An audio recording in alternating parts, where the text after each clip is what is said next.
Sino ba naman ang hindi matatakam kapag gantong kasariwa ang iyong madadaanan?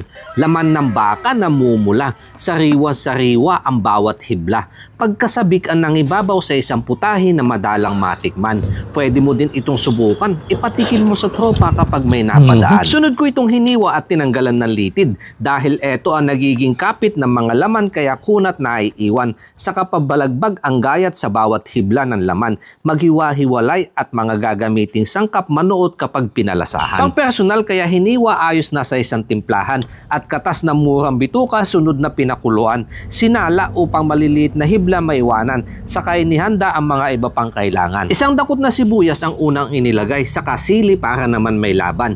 Pinaalatan ng asin saka binudbuhan ng paminta at pampalasa. Dagdag bango kinayuhan ng luya. Sukang pinakurat panluto ng laman at yung katas ng murang bituka nilagyan ng 3 kutsara. 3 kalamansi para sa bango at balanse ng lasa. Saka kinamas mas kumatas sa tawag naming ata-ata. Ibig sabihin ay hilaw. Unang labas kapag may katayan sa mga okasyon sa probinsya.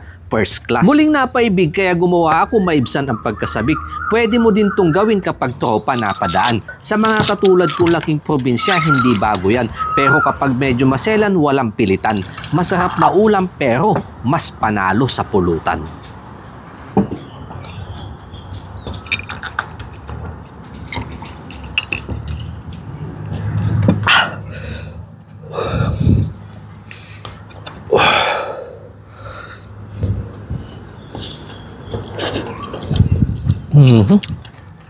Quality mga kanayo.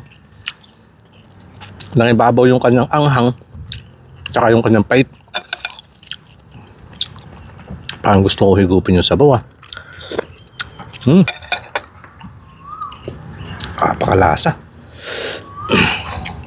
Yan po. First class na pulutan.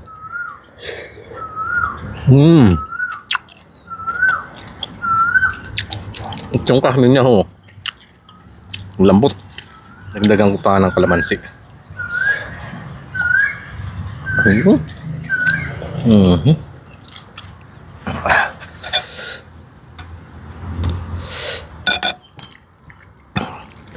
Gimasin biyag ko.